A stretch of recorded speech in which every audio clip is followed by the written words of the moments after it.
Hello guys, তো তোমরা কেমন আছো? আশা করি সবাই ভালো আছো। আমার নিউ ব্লগ নিয়ে চলে এসেছি। আর এখন আমি যাচ্ছি দিদাবাড়ি। অর্ধেক রাস্তাতে এসে মনে পড়েছে আমি তো ভিডিওটা অনই করিনি, এর জন্য অন করলাম আর তোমাদেরকে দেখাচ্ছি। আর আজকে আমি যাচ্ছি সাইকেলে করে, রোদ নেই, কিচ্ছু নেই, একদম বিকালবেলা খুব সুন্দরভাবে আমি চলে যাচ্ছি দিদাবাড়ি। এসেই সন্ধ্যা হয়ে গেছিলো, এর জন্য আমি আর ড্রেস মেস চেঞ্জ করিনি। আর দিদা শাড়ি টাড়ি পরে নিল, আর আমাদের সঙ্গে যাচ্ছিলো মন্দিরা। এর জন্য এখন আমরা যাচ্ছি মেলার উদ্দেশ্যে। আর কিসের মেলা? গঙ্গা পুজোর। তো তোমরা দেখতে থাকো।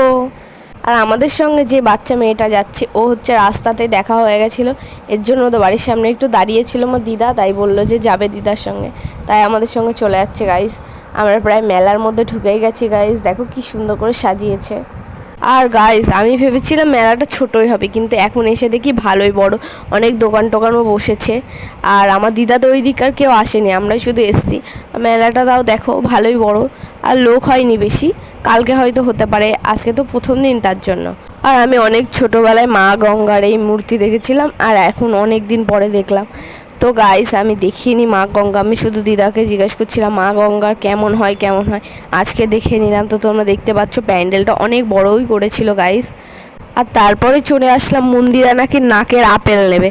বলো তো গাইস, এখানে কি এসব পাওয়া যায় মেলার মধ্যে? আর আমার দিদা তো বলেছিল যে পাওয়া যায় না, কিন্তু মন্দিরার কথা কে শুনবে? ও বাড়িতে গিয়ে বলতো যে কিনে দেয়নি, দেখেনি।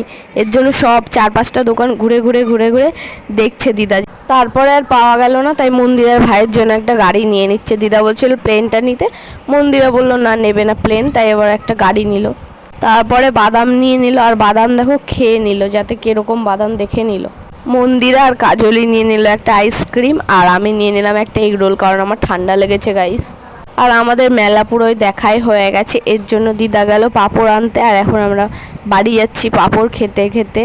আর বাড়ি এসে ড্রেস চেঞ্জ করে নিয়ে আমি খেতে বসে পড়লাম জিলাপি। দিদা জিলাপি নিয়েছিল, আর জিলাপি তো আমার ভীষণ ভালো লাগে। তো ভিডিওটা এইটুকুই, ভালো লাগলে চ্যানেলটিকে সাবস্ক্রাইব করে দিও এবং লাইক কমেন্ট শেয়ার করতে ভুলো না। দেখা হচ্ছে নেক্সট ব্লগে, টাটা।